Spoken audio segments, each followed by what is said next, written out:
جس میں سب سے بڑا عمل محبت ہے۔ میرے نبی نے فرمایا اسلام کا سب سے مضبوط عمل بتاؤ؟ صحابہ نے کہا نماز۔ فرمایا نہیں، اچھی چیز ہے یا رسول اللہ۔ جہاد؟ ہم نے کہا نہیں۔ یا رسول اللہ روزہ؟ فرمایا نہیں۔ حج؟ فرمایا نہیں۔ اچھا، اللہ و رسولہ اعلم، آپ جانیں، آپ کا رب جانے۔ تو آپ نے فرمایا ان اوثق عرى الاسلام الحب للہ، اسلام کا سب سے مضبوط عمل آپس میں محبت کرنا ہے اور اللہ کے لیے بغض رکھنا ہے۔ آپس کی محبت سب سے بڑا عمل جس سے میں اور آپ امت بنیں گے۔ آج ہم امت نہیں ہیں، فرقوں میں بٹے ہوئے ہیں، چونکہ آپ سب کی روٹس انڈیا پاکستان سے ہیں اور انڈیا پاکستان فرقہ واریت کی آگ میں جل رہا ہے، اور خاص طور پر میرا دیس پاکستان خون و خون ہوا پڑا ہے۔ اس فرقہ واریت نے وہ آگ لگائی ہے۔ میں تمہیں اللہ اس کے رسول کا واسطہ دیتا ہوں، مسلمان بن کے رہنا، مسلمان بن کے رہنا۔ تمہارا تعارف مسلم ہے، اس سے آگے کچھ نہیں ہے۔ هو سماکم المسلمین من قبل ان الدین عند اللہ الاسلام حنیفا مسلما وما كان من المشرکین وامرت ان اکون اول من اسلم ولا تکونن من المشرکین۔ مسلم، مومن، یہ ہمارا تعارف ہے، یہیں تک رہنا، اللہ کے واسطے آگے نہ جانا۔ کیونکہ میں دھواں تھوڑا سا محسوس کر کے آیا ہوں، میں گلاسگو تک گیا ہوں، دھواں اٹھ رہا ہے، آگ سلگ رہی ہے۔ بجھانے والے بنو، تیری دکھانے والے نہ بنو، اللہ کے واسطے امت بنو۔ اس امت میں اختلاف رہے گا، نہیں مٹ سکتا، اختلاف کے باوجود محبت کا حکم دیا گیا ہے۔ لیکن ہماری نفرت یہاں تک چلی گئی ہے کہ سلام کا جواب بھی ایک دوسرے کے پیچھے نماز نہیں پڑھتے، ایک دوسرے کو کافر کہہ رہے ہیں۔ کسی کو کافر کہنا اتنا آسان ہے۔ اچھا، اگر وہ کافر ہے اور کہتا میں مسلمان ہوں تو اسے سینے سے لگانا ہم میرے نبی نے سکھایا ہے، دھکا دینا تو نہیں سکھایا۔ عبداللہ بن ابی سے بڑھ کے کون کافر ہوگا؟ جہنم کے 7 قید خانے ہیں، جہنم، حطمہ، لظہ، سعیر، سقر، جحیم، حاویہ، سب سے نیچے حاویہ ہے، اس میں منافق ہوں گے۔ ابو جہل بھی اس میں نہیں ہے، ابو جہل جحیم میں ہے، پتھر کا پجاری جحیم میں، اور منافق حاویہ میں، جو جہنم کی سب سے خوفناک آگ ہے، حاویہ۔ میرے نبی نے تو منافقوں کو بھی سینے سے لگایا۔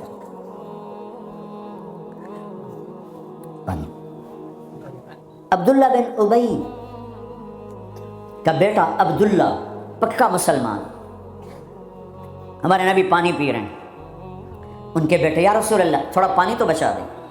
کیا کرو گے؟ کہ باپ کو پلاتا ہوں، شاید ایمان اس کے اندر آ جائے۔ نے دے دیا، ابا یہ پانی پیو۔ کیا ہے؟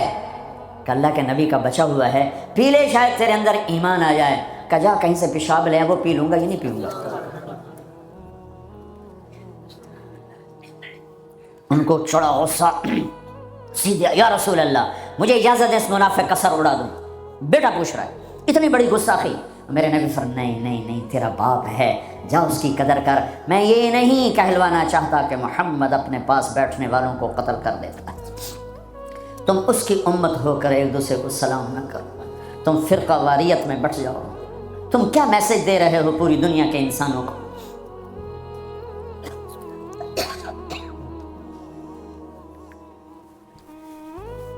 امت بنو اللہ کے واسطے، امت بنو اللہ کے واسطے، امت بنو اللہ کے واسطے۔ ایک دوسرے کے اختلاف کو برداشت کرو، اتنی جلدی کفر تک پہنچا رہے ہو۔ میرا نبی تو منافقوں کو سینے لگا رہا ہے۔ وہ مرنے پر آیا تو ان کے بیٹے آ گئے، یا رسول اللہ میرا باپ مر رہا ہے، آپ اپنا کرتا تو دینے میں اسے کفن پہنا دوں، شاید بخشا جائے۔ آپ نے کرتا اتار کے دے، کہتے دفع کرو منافق خبیث کو۔ اپنا کرتا دیا، پہناؤ، نماز جنازہ تیار ہو، آپ آگے کھڑے ہو گئے۔ حضرت عمر آگے آ کے کھڑے ہو گئے، یا رسول اللہ یہ آپ کیا کر رہے ہیں؟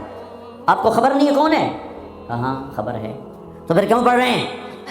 کہ میرے اللہ نے کہا ہے پڑھ یا نہ پڑھ میں معاف نہیں کروں گا، میں پڑھتا ہوں شاید اللہ معاف کر دے۔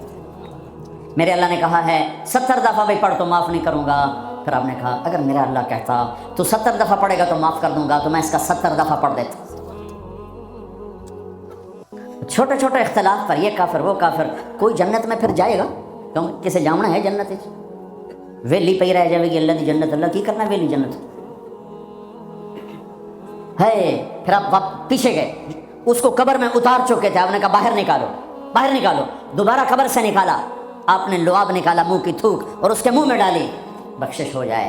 اس کام کو دیکھ کر 100 منافق نے کلمہ پڑھا، اور آپ کو ایک ایک منافق کا پتہ تھا، یہ ہے یہ ہے یہ ہے یہ ہے، آپ نے زندگی بھر کسی کو نہیں بتایا، سب کو سینے سے لگایا ہے۔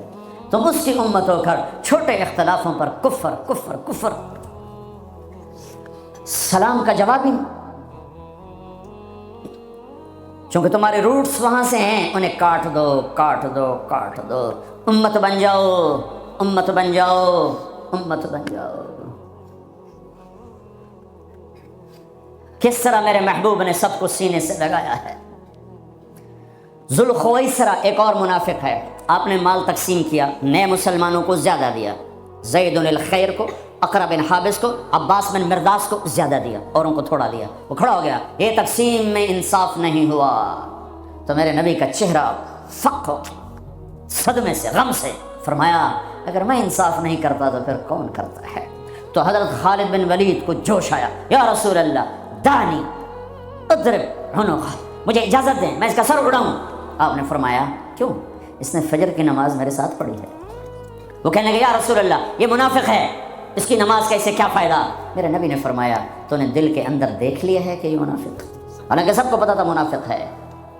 وہ نبیوں میں رحمت لقب پانے والا، مرادیں غریبوں کی برلانے والا، وہ اپنے پرائے کا غم کھانے والا، خطاوار سے درگزر کرنے والا، غریبوں کا والی، یتیموں کا مولا، جو ایسی صفات کا مالک ہو، اس کی امت کلمہ گو کو کافر کہے کہ نہیں تم اوپر سے کچھ اور ہو اندر سے کچھ اور ہو، تو اگر میں اندر سے کچھ اور ہوں تو میرا معاملہ اللہ کے سپرد کر دو۔ تمہیں کس نے ٹھیکیدار بنایا ہے کہ اندر دیکھ؟ نہیں، میرا نبی کیا کہہ رہا ہے، میرے نبی کیا فرما رہے ہیں کہ تم نے خالد تم نے اندر دیکھ لیا تھا، تم نے اندر دیکھ لیا کہ منافق ہے؟ اللہ کی قسم سب کو پتا تھا منافق ہے۔ تم اس کی امت ہو جس نے منافقوں کو گلے سے لگایا۔ تم چھوٹی چھوٹی باتوں پر ایک دوسرے کے خلاف اتنے دور، نہ سلام نہ نماز۔ وہ جراثیم یہاں مت آنے دو، تم پرامن ملک میں ہو، تمہاری حکومت پرامن ہے، تمہاری خیر خواہ ہے، طاقتور ہے، آپس میں رکھنے مت ڈالو، امت بنو، اختلاف کو برداشت کرو۔ اختلاف رائے ایک لازمی چیز ہے، یہ ختم ہو ہی نہیں سکتا، اس کے باوجود امت بنو۔ ہم ہوا سماق المسلمین من قبل، مسلمان، کنتم خیر امہ، امت، مسلم، امت۔ ہم نے فرقوں میں نہیں بٹنا، ورنہ ہم اللہ اس کے رسول کی نظروں سے گر جائیں گے۔ ہم نے تو گرے ہوں کو بھی سینے سے لگانا ہے۔ کسی کو گستاخ رسول کہنا آسان کام ہے؟ کسی پر اتنا بڑا الزام لگانا آسان کام ہے؟ کیا جواب اللہ کو دیا جائے گا؟ پتہ نہیں اللہ کس بات پہ معاف کر دے، کیا بات پسند آئے۔ امت بنو، یہاں رہتے ہو مومن بنو، سچے بنو، اللہ کے واسطے جھوٹ نہ بولو، حکومت کو دھوکہ نہ دو، غلط پیپر نہ بناؤ، پیپر میرج نہ کرو، یہاں کی لڑکیوں کو دھوکہ نہ دو۔ برٹش پاسپورٹ لینے کے لیے لڑکیوں سے کھیلنا، کیا منہ دکھانا ہے اللہ پاک کو؟ برٹش پاسپورٹ جنت کا پاسپورٹ نہیں ہے، جنت کا پاسپورٹ لا الہ الا اللہ ہے، محمد الرسول اللہ ویزا ہے۔ لا الہ الا اللہ پاسپورٹ ہے، محمد الرسول اللہ ویزا ہے۔ پاسپورٹ کے بغیر سفر نہیں ہو سکتا، ویزے کے بغیر انٹری نہیں ہو سکتی۔ لا الہ الا اللہ کا پاسپورٹ اللہ نے دے دیا ہے، محمد الرسول اللہ کا ویزا لگواؤ مرنے سے پہلے پہلے۔ لا الہ الا اللہ دکھا نہیں سکتے، محمد الرسول اللہ چھپا نہیں سکتے۔ لا الہ الا اللہ اندر کی چیز ہے، محمد الرسول اللہ باہر کی چیز ہے۔ لا الہ الا اللہ بتانا پڑے گا، محمد الرسول اللہ چھپانا پڑے گا۔ لا الہ الا اللہ بیج ہے، محمد الرسول اللہ درخت ہے۔ لا الہ الا اللہ جڑ ہے، محمد الرسول اللہ تنا پھل پھول ہے۔ کلمے والے بنو، دھوکہ نہ دو۔ میرے نبی نے فرمایا میرا امتی ہر گناہ کر سکتا ہے، ایک جھوٹ نہ بولے گا، ایک دھوکہ نہ دے گا۔ تمہارے پاس پیپر صحیح بن جائیں مبارک ہو یہاں رہنا، اگر پیپر نہیں ہیں اپنے ملکوں کو واپس چلے جاؤ، روٹی وہاں بھی ملے گی۔ اللہ سویا نہیں ہے، خزانے ختم نہیں ہیں، جہاں رہو گے اللہ رزق پہنچائے گا۔ لیکن دو نمبری نہ کرو، خاص طور پہ ایسی حکومت کے ساتھ جو تمہاری خیر خواہ ہو، تمہاری ہمدرد ہو۔ مسلمان جھوٹ نہیں بولتا ہے۔ کسی بچی کو دھوکہ دینا کہ میرا پیپر بن جائے، میرے کاغذ بن جائیں، ٹیکس بچانے کے لیے جھوٹ بولنا، کتنے پیسے بچا لو گے؟ جھوٹ بول کے 7 بر اعظم بچا لو، گھاٹے کا سودا ہے۔ سچ بول کے سب کچھ ضائع کر دو، نفع کا سودا ہے۔ یزید 3 بر اعظم کی حکومت چھوڑ کے مرا، 3 بر اعظم کی حکومت چھوڑ کے مرا۔ اس کا بیٹا معاویہ بن یزید رضی اللہ تعالی عنہ 22 سال کی عمر میں حکومت سنبھالی، 22 سال، پاگل پن کی عمر، 40 دن حکومت کی۔ سارا خاندان اکٹھا کر کے کہنے لگا میرے بھائیو، جس تخت کے نیچے حسین کا اور اہل بیت کا خون گرا ہو، میں اس تخت پہ لعنت بھیجتا ہوں۔ یہ ہے تمہاری حکومت، جس کو مرضی دے دو۔ 3 بر اعظم کی حکومت سچ پہ چھوڑ دی۔ ہم نے پیسہ نہیں بچانا، ہم نے سچ کو بچانا ہے، ہم نے جھوٹ نہیں بولنا ہے۔ اگر ہمارے اوپر ٹیکس بنتا ہم دیں گے، میرے پیپر غلط ہے میں واپس جاؤں گا، ٹھیک بنانے کی کوشش کرو۔ جھوٹ بول کے سیاسی مجھے بڑی خوشی ہوئی کہ میری محنت سے اگر ایک بھی کوئی دانہ وصول ہو گیا تو میری محنت کامیاب ہے۔ مجھے ایک ساتھی نے بتایا کہ خاتون کا فون آیا، اس نے کہیں میرا بیان سنا کہ میں نے یہاں جھوٹ بول کے سیاسی پناہ لی ہوئی ہے، تو میں نے بیان سنا ہے، اب میرا ضمیر مجھے کاٹتا ہے، تو میں اب کیا کروں؟ میں نے کہا واپس چلی جا۔ مسلمان جھوٹ نہیں بولتا ہے، مسلمان دھوکہ نہیں دیتا ہے، مسلمان فراڈ نہیں کرتا ہے۔ ایک معاملہ اللہ کے ساتھ ہے، ایک اللہ کے بندوں کے ساتھ ہے۔ اللہ کے ساتھ معاملہ اس میں آسانی ہے، اللہ کے بندوں کے ساتھ معاملہ بہت ٹائٹ ہے، بہت ٹائٹ ہے۔ میرے بھائیو، دیکھو ان لوگوں نے آپ کو پاسپورٹ دیے، آپ کو نیشنلٹی دی، آپ کو گھر میں ہر سہولت۔ کتنے لوگ ہیں جو فرضی لولے لنگڑے بن کے پیسے کھا رہے ہیں، فرضی لڑائیاں پیپر بنا کے کونسل سے مکان لے رہے ہیں۔ میں بڑے درد سے یہ باتیں کہہ رہا ہوں۔ 10 مکان بینکوں سے لے کر کرائے پہ چڑھائے ہوئے ہیں، مرنے کا کوئی ارادہ نہیں ہے، اللہ کے پاس جانے کا کوئی ارادہ نہیں ہے، تو پھر ایک سچ کے ساتھی بنو، سچ کے ساتھی بنو، سچ کے ساتھی بنو۔ بازار کا دین سچائی، بازار کا دین صحیح طول، آفس کا دین دیانتداری۔ تمہاری اللہ کی قسم ایک سچے بول پر 7 زمین آسمان قربان کیے جا سکتے ہیں، ایک سچے بول پر پوری دنیا کو لات ماری جا سکتی ہے۔ یہ راستہ میرے نبی کا بتایا ہوا ہے۔ پھر اب تمہاری نسلیں یہاں آباد ہو چکی ہیں، پھر آپس میں بھی اختلاف، ایک مذہبی ہے، ایک گھر کے اندر میاں بیوی میں، باپ بیٹے میں ہوگا، ساس بہو میں ہوگا، سسر بہو میں ہوگا، بھائی بھائی میں ہوگا، وہاں بھی محبت کو لانا، محبت کو لانا، محبت کو لانا، درگزر کرنا۔ میاں بیوی کا ٹوٹ جانا بہت بڑی تباہی ہے، نسل کی بربادی ہے۔ برداشت کر لو، برداشت کرو۔ عورتیں خامد کو برداشت کریں، خامد بیویوں کو برداشت کریں، ماں باپ اولاد کو برداشت کریں، اولاد ماں باپ کو برداشت کریں۔ ایک کام کر لو، تمہارے گھر جنت بن جائیں گے۔ اللہ کی قسم، سونے چاندی سے گھر جنت نہیں بنتے، زبان کا بول میٹھا کر لو، گھر جنت بن جائیں گے۔ زبان کا بول میٹھا کر لو، بیوی کے لیے بول میٹھا کر دو، بیوی خامد کے لیے بول میٹھا کر دے۔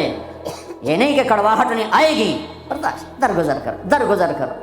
تھوڑی دیر کے لیے زبان کو روک لو، اللہ تمہارے سینے کو نور سے بھر دے گا، تمہارے دل کو محبتوں سے بھر دے گا۔ حضرت لقمان علیہ السلام کا فرمان ہے، بیٹا میں چپ رہنے پہ مجھے کبھی افسوس نہیں ہوا، مجھے جب بھی افسوس ہوا اپنے بولنے پر ہوا ہے۔ اگر اپنے گھروں کو نبی والے نمونے پر لانا ہے تو اخلاق سے آئے گا، عبادت سے نہیں۔ عبادت فاؤنڈیشن بنائے گی، تو ہمارے ہاں کہتے ہیں کہ ہر گھر میں ایک کمرہ بناؤ جس میں مصلی بچھاؤ اور جس میں قرآن رکھو، جس میں حدیث کی قرآن کی کتابیں رکھو، فضائل اعمال رکھو، پھر اس میں سارے مل کر نماز پڑھو، مل کے تعلیم کرو، اس سے گھر میں نبی والی معاشرت آئے گی؟ نہیں آئے گی۔ ویسے ہی تمہارے گھر مرغی خانے تو کمرہ فارغ آنا کہ تھو ایڈے ایڈے گھر، پوڑیاں چڑھ لائے بندہ وہیں تھک جاندہ۔ ہاں ہاں تم میرے نبی والی محبت گھر میں لاؤ، تمہارے گھر میں نبی والی معاشرت زندہ ہو جائے۔ نبوت والے اخلاق سے گھروں میں دین آئے گا، عبادات سے بنیاد بنے گی، بنیاد کے بغیر تو گھر بن نہیں سکتا۔ جو آگے گھر میں دینی معاشرت، وہ ایک دوسرے کو برداشت کر، بس ایک دوسرے کے ساتھ درگزر کا معاملہ، ایک دوسرے سے اظہار محبت۔ ہے اللہ کی میں قربان جاؤں، اور میرا نبی کیسے سمجھائے کہ تزینوا لنسائکم، اپنی بیویوں کے لیے زیب و زینت اختیار کیا کرو۔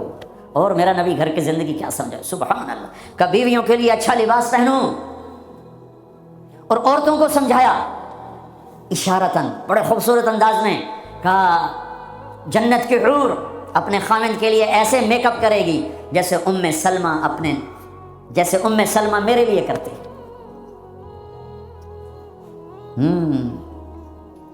لباس بھی اچھا، بول بھی اچھا، محبت کی نظر ہو، نفرت کی نظر نہ ہو، نظر پورا پیغام۔ معصوم بچہ اس کو ایسے دیکھو تو رونے لگ جائے گا، اس کو یوں دیکھو تو ہنسنے لگ جائے گا۔ نظر میں اتنی طاقت ہے، نظروں کو محبت سے بھر دو، زبان کو مٹھاس سے بھر دو، تمہارے گھر نبی والی معاشرت زندہ ہو جائے گی، تمہارے گھروں میں دین زندہ ہو جائے گا۔ طنز نہ کرنا، تانا نہ دینا۔ ہمارے عزیز ہیں تہجد گزار، شب بیدار، نمازی، بچے دور بھاگتے ہیں ماں سے۔ میں نے ایک دن ایک بچے سے کہا بیٹا تمہاری اماں تو اتنی نیک ہیں کہ تم لوگ اتنے بھاگتے کیوں ماں سے؟ کہا تانے بہت دیتی، اس لیے ہم بھاگتے۔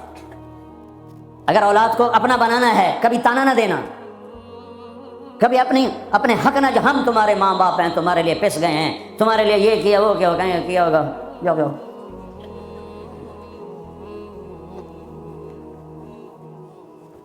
ایک دوسرے کو قریب کرنا ہے تو خوبیاں بتاؤ، خوبیاں۔ کبھی ڈائریکٹ کسی بیوی سے مت کہو تو نے غلط کیا، بیوی خامند کو مت کہے تو نے یہ غلط کیا، وہ اس کی تعریف کرے، وہ اس کی تعریف کرے، محبت ہو جائے۔ ایک پیر صاحب مرید کے یہاں گئے، کھانا کھایا، بہت پسند آیا، کہنے کہ بیگم کو بلا، وہ آ گئی، کہنے کہ بیٹی تیرے ہاتھ کا کھانا کھایا بہت بڑھیا تھا، شکریہ ادا کرنے کے لیے تمہیں بلایا۔ تو اس نے زاروں قطار رونا شروع کر دیا۔ تو انہوں نے فرمایا بیٹی کیا ہوا؟ کہا جی آپ کے مرید صاحب کے پاس 30 سال ہو گئے ہیں، زندگی میں ایک دفعہ اس نے کبھی میرے کھانے کی تعریف نہیں کی، پکا پسینے بہ جاتے ہیں، لون گھٹ ہے، مرچن زیادہ ہیں، بوٹی نہیں گلی ہوئی، شورا بات گیا ہے، آلو کچا ہے۔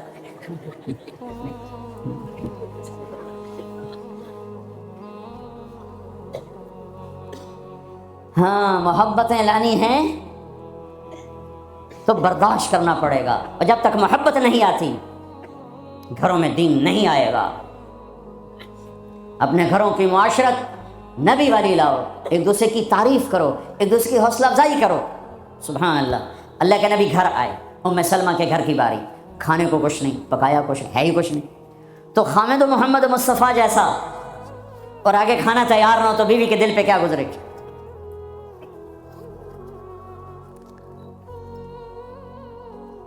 آپ نے پوچھا ام سلمہ کھانے کو کچھ ہے؟ تو ایک دم انہوں نے بہت ہی ندامت لجاجت کے ساتھ کہا یا رسول اللہ کچھ نہیں ہے، یہ سرکہ پڑا ہوا ہے۔ اب سرکہ کیا کہتے ہیں انگریزی میں؟ ونیگر، شاید کسی کو سرکہ سمجھ میں نہ آئے، ایسی چیز ہے ایک ڈراپ یہاں رکھو تو تمہاری زبان جل جائے گی،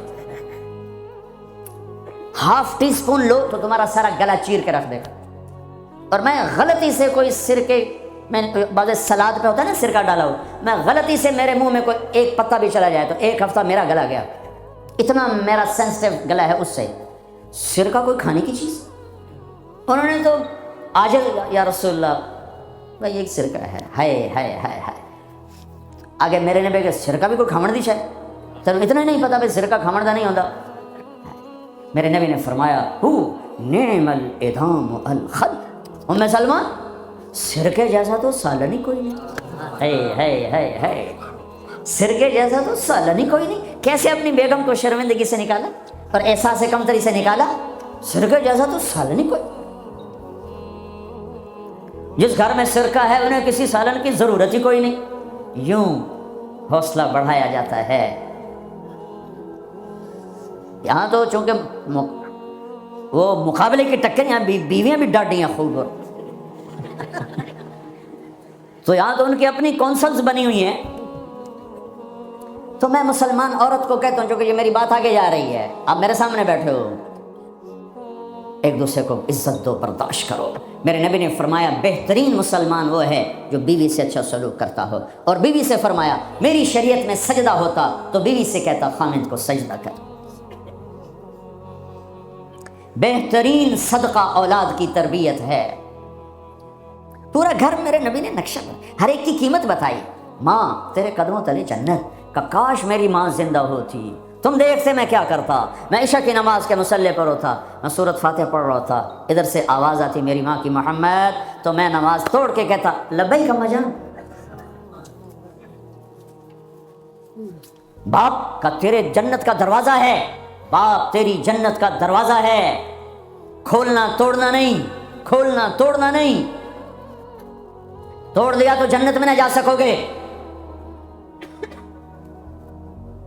سب سے بہترین مسلمان جو بیوی سے اچھا سلوک ہے، سب سے بہترین عورت جو اپنے خامند کی منشا کو دیکھے. پھر آپ نے ایک عجب بات فرمائی جو معاشرے میں بہت بوجھ بنتا ہے جس کا. ہاں بھائی تمہیں ایسا صدقہ بتاؤں جس سے بڑھ کے کوئی صدقہ نہیں، تمہیں ایسا صدقہ بتاؤں جس سے بڑھ کے کوئی صدقہ نہیں. انہوں نے کہا جی کیا؟ کہا الابنۃ المردودہ، جس کی بیٹی کو طلاق ہو گئی یا بیوہ ہو گئی اور گھر واپس آ گئی ماں باپ کے، یا ماں باپ نہیں ہے تو بھائی ہیں، وہ ایک بوجھ بنتی ہے ماں باپ پر بھی، اور بھائی تو ویسے ہی باغی ہو جاتے ہیں. میرے نبی نے فرمایا اس بچی پہ خرچ کرنا کائنات کا سب سے افضل صدقہ ہے. گھر، ایک گھر کیسے چلتا ہے؟ ہمارے یہاں پنجاب سندھ بلوچستان سرحد میں بہنوں کو وراثت میں کوئی حصہ نہیں ملتا، سب بھائی کھا جاتے ہیں.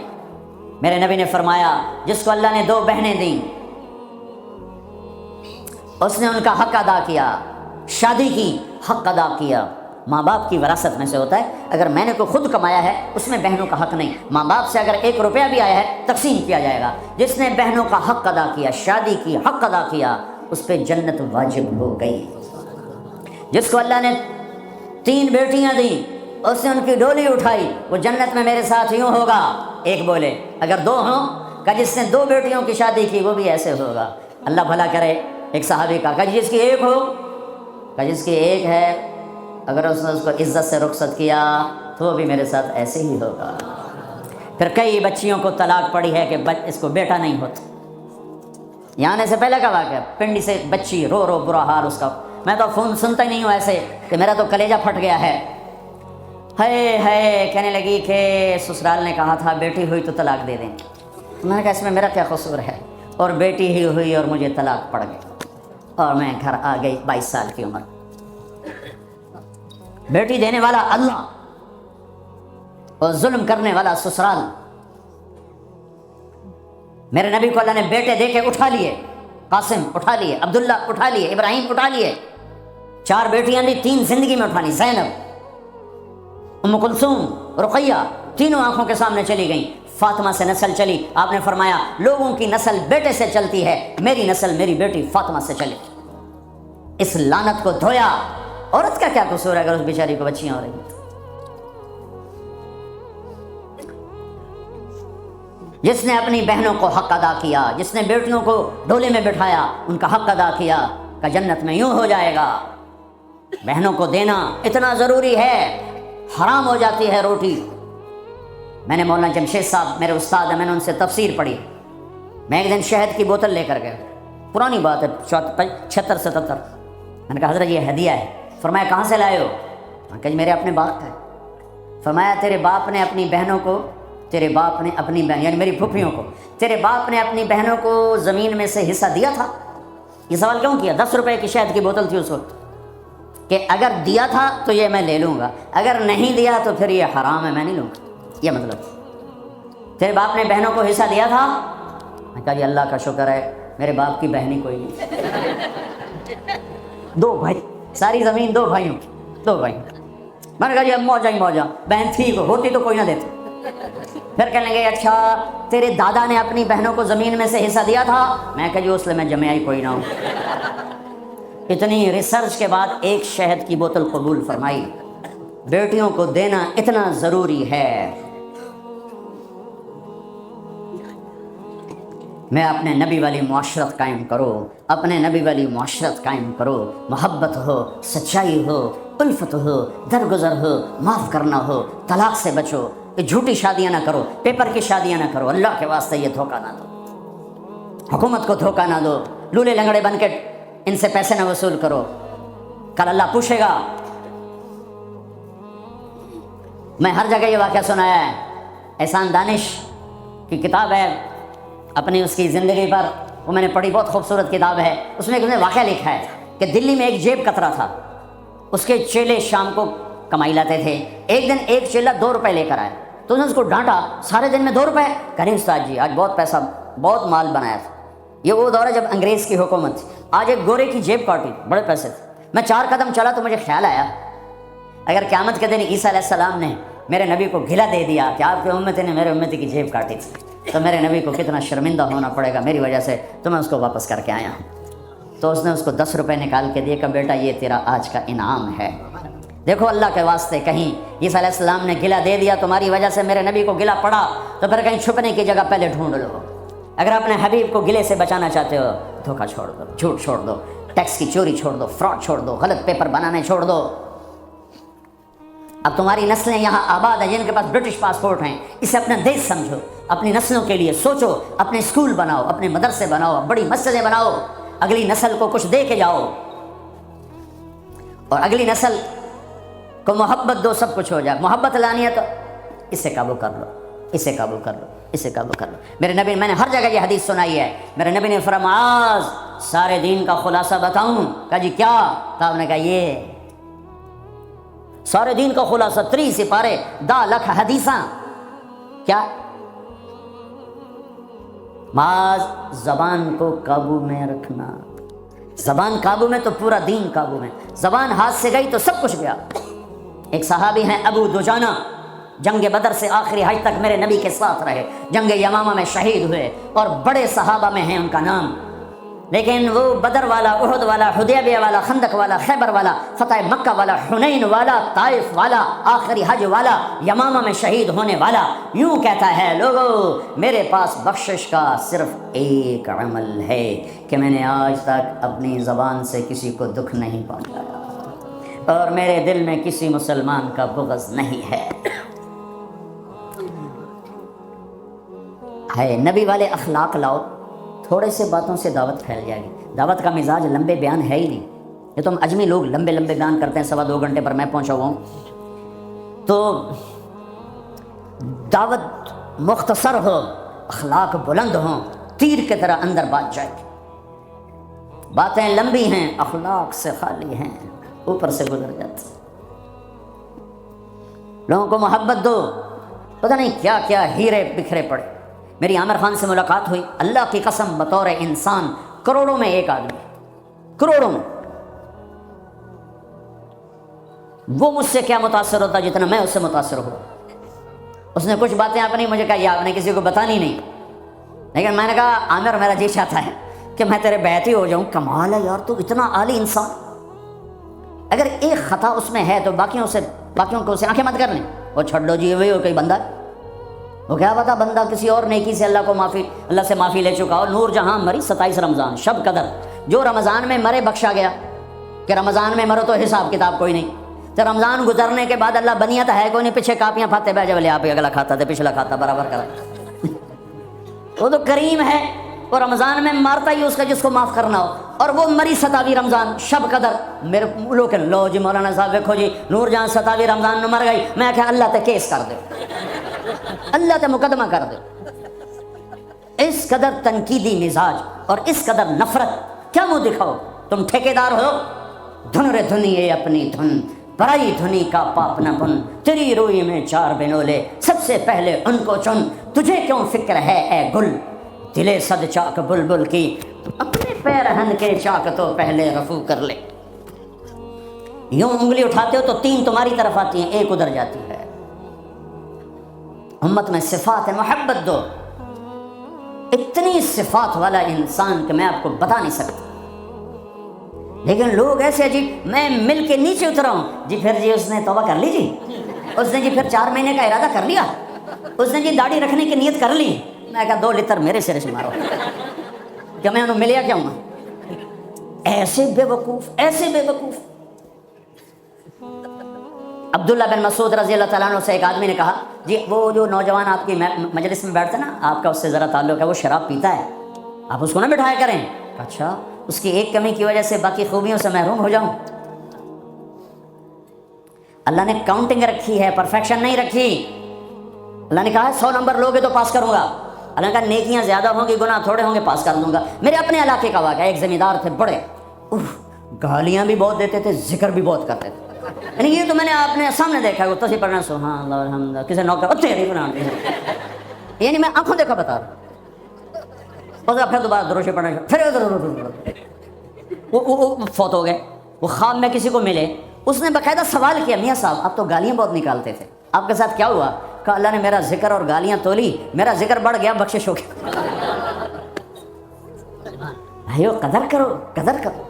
میں آپ کو یعنی اندر کے دیانتداری سے کہہ رہا ہوں، بطور انسان کمال انسان، اس کو دین کا کچھ پتہ نہیں۔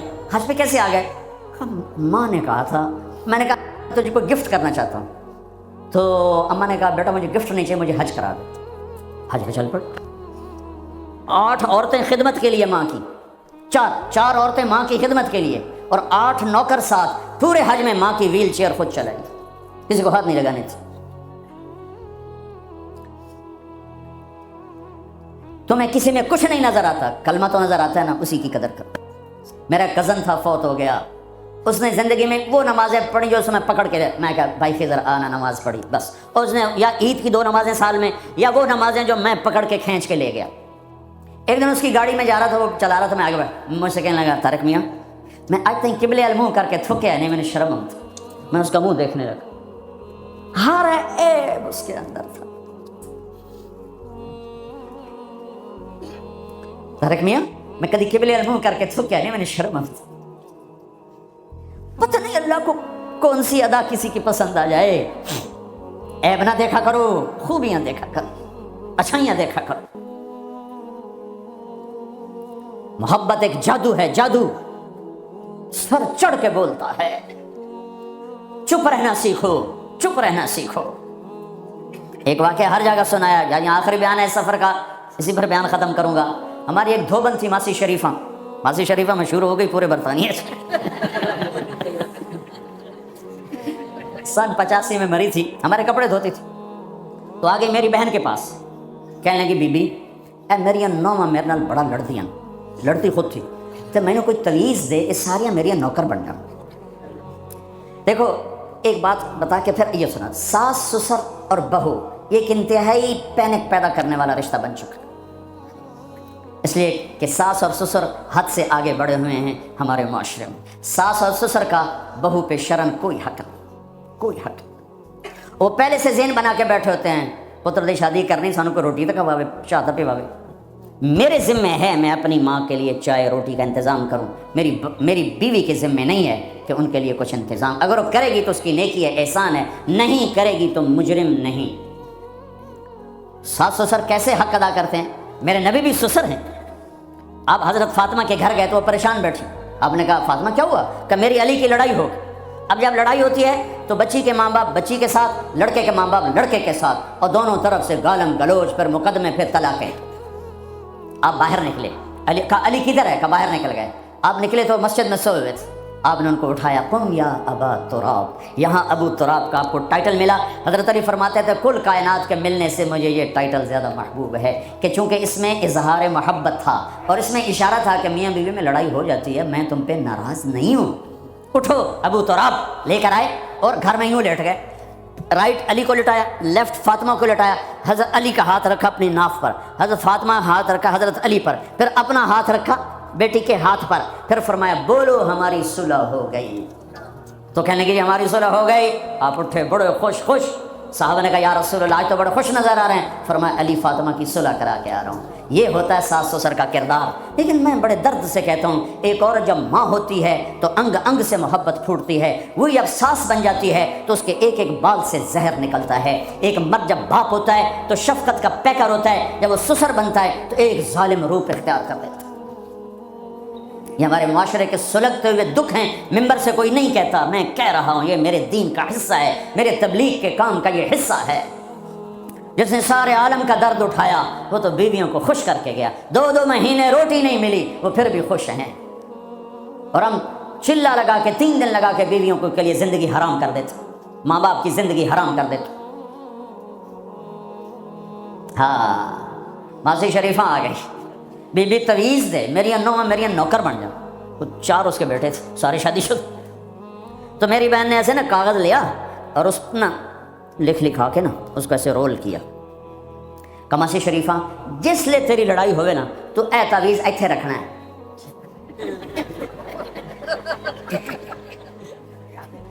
اینو تو ڈگن نہیں دیونا، جے اے ڈگ گیا تو تیری لڑائی نہیں مکتی۔ اب ہمارے یہاں تعویذ کی بڑی عقیدت ہے، اور صحیح تعویذ صحیح ہوتا ہے، نمبر 2 ہوتا ہے۔ تو جعلی پیر بھی ہیں، جعلی عامل بھی ہیں، سچے پیر بھی ہیں، سچے عامل بھی ہیں۔ تو وہ 1 ہفتے بعد آئی، کبھی بھی تو میں نے کوئی کمال دا تویت دیتا، تویت ساڑی جانگری، تو میں نے کوئی کمال دا تویت دیتا تعویذ، میری تو ساری لڑائی مک گئی۔ کیوں؟ ماسی شریفہ جی چپ ہو گئی۔ جب لڑائی ہوتی تعویذ یہاں، اب بولے کیسے؟ بولے تو تعویذ گرتا ہے، اور نہیں بولی تو لڑائی ختم ہو گئی۔ تو آج سفر کا آخری بیان ہے، یہ تعویذ میں آپ سب کو دے رہا ہوں۔ اس کیمرے کے ذریعے سے جو میری آواز جا رہی ان کو بھی یہ تعویذ دے رہا ہوں، جب لڑائی ہو اے یہاں رکھ لینا، انشاءاللہ محبت ہو جائے۔ تو میرے بھائیو لمبی بات ہو گئی، میں آخر میں عرض کرتا ہوں کہ آؤ آج ہم اللہ سے صلح کر کے اٹھیں۔ ماشاءاللہ سب نوجوانوں کی فصل ہے، سب خوبصورت نوجوان بیٹھے ہوئے ہیں۔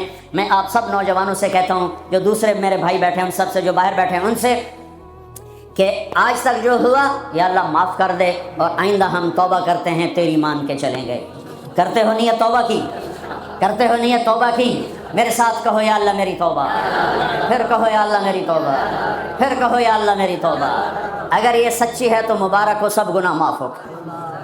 اور توبہ کی میں تمہیں کیا بتاؤں، اگرچہ بات لمبی ہو رہی ہے، ضروری سمجھ کے بتا رہا ہوں۔ میرا ایک شاگرد ہے کراچی میں، مولوی امجد امام مسجد، اس کے پڑوس میں ایک عورت تھی، لڑکیاں سپلائی کرنے کا کام کرتی تھی، یعنی غلیظ ترین کام۔ اس کے بیٹے سے میرے شاگرد نے دوستی لگائی اور میرے بیان کی کیسٹ دی، بھائی یہ گھر سن لینا۔ اس نے اس گھر میں لگا کے سننے بیٹھ گیا۔ اس کی ماں نے چلتے پھرتے کانوں میں آواز پڑی تو آ کے بیٹھ گئی، وہ بھی سننے لگ گئی۔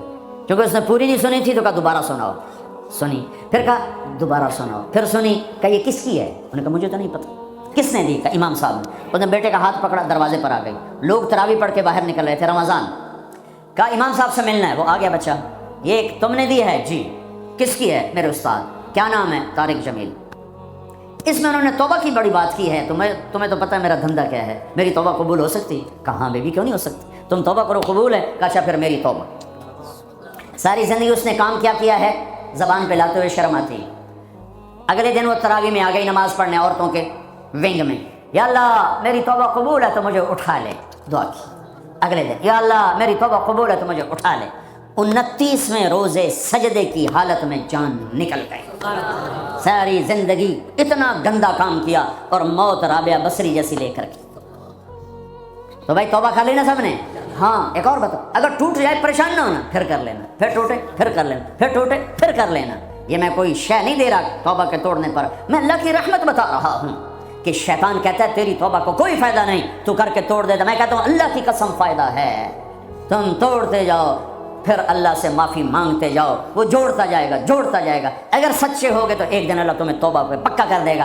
اگر ادھر چلے گئے کیا فائدہ توبہ کا، پکی تو رہتی نہیں، پھر کبھی نہ نکل سکتے۔ قال اللہ تبارک و تعالی ولا تقربوا الزنا انه كان فاحشة وساء سبیلا اللہ تعالیٰ اپنی پاک کتاب قرآن میں ارشاد فرماتا ہے کہ تم لوگ زنا کے قریب بھی مت جاؤ، اس لیے کہ وہ کھلی ہوئی گمراہی ہے اور برا راستہ ہے۔ اللہ تعالیٰ نے بڑی شدت کے ساتھ اس برائی سے بچنے کی تاکید فرمائی ہے، اور اللہ کے رسول صلی اللہ علیہ وسلم نے بھی اس سے بچنے کی تاکید فرمائی ہے۔ آقا کریم صلی اللہ علیہ وسلم نے یہ بھی ارشاد فرمایا ہے کہ جب کوئی مرد یا عورت زنا کرتا ہے تو اس وقت اس کے سینے سے ایمان کا نور نکل جاتا ہے، یعنی ایمان نکل جاتا ہے، اور جب وہ زنا سے فارغ ہوتے ہیں تب اس کا ایمان لوٹ کر آتا ہے۔ آدمی اندازہ لگائے کہ اگر خدا نہ خواستہ کسی کا انتقال، کسی کی روح حالت زنا میں پرواز کر جائے تو اس کا مطلب یہ ہوا کہ اس کی موت حالت کفر میں ہوئی ہے، اب وہ مومن نہیں رہا۔ اس کے علاوہ اللہ کے رسول صلی اللہ علیہ وسلم نے یہ بھی ارشاد فرمایا کہ جب کوئی مرد اور عورت زنا کرتے ہیں تو اس گناہ کا وزن اتنا زیادہ ہوتا ہے کہ زمین چیختی ہے، اللہ کا عرش ہل جاتا ہے، زمین کہتی ہے کہ یا اللہ مجھے طاقت دے کہ میں پھٹ جاؤں اور ان مجرموں کو اپنے اندر دبوچ لوں۔ اور اللہ کے رسول صلی اللہ علیہ وسلم نے زنا کی ایک مرتبہ وضاحت کرتے ہوئے یہ بھی ارشاد فرمایا، کوئی یہ نہ سمجھے کہ غلط تعلقات کا قائم کر لینا ہی صرف زنا ہے، نہیں، بلکہ غلط ارادے سے کسی کی طرف دیکھنا، یا پھر غلط ارادے سے آگے بڑھنا، یا پھر غلط ارادے سے ہاتھوں سے چھونا، یہ تمام چیزیں زنا کے دائرے میں آتی ہیں۔ اور جب کوئی آدمی زنا کرتا ہے تو اس کی سزا کا اندازہ اس بات سے لگایا جا سکتا ہے کہ اگر کوئی غیر شادی شدہ ہو تو اس کو 100 کوڑے لگائے جائیں، اور اگر کوئی شادی شدہ زنا کرتا ہے تو ایسی صورت میں اسلامی قانون یہ ہے کہ اسے پتھروں سے مار مار کر موت کی نیند سلا دی جائے۔ اس سے اندازہ لگائیے کہ زنا کتنا بڑا جرم ہے۔ اس کے علاوہ آخرت کی سزا تو انتہائی عبرتناک اور ہولناک ہے۔ آقا کریم صلی اللہ علیہ وسلم نے ارشاد فرمایا، جو زانی یا زانیہ ہوتی ہیں جب وہ جہنم میں جائیں گی تو اس کے جسم میں بچھو اس تعداد میں لٹکے ہوں گے جیسے شہد کے چھتے میں شہد کی مکھیاں لٹکی ہوتی ہیں، اسی طرح زانیہ کے جسم میں بچھو لٹکے ہوئے ہوں گے۔ آپ اندازہ لگائیے کہ آپ کی دنیا کی ایک بچھو اگر ڈس لے تو آپ برداشت نہیں کر سکتے، تو جہنم کے اتنے سارے بچھو ایک ساتھ ڈسیں گے تو اس کو کیسے برداشت کر پائیں گے۔ اس کے علاوہ جہنم کی آگ میں اسے دھکایا جائے گا اور انتہائی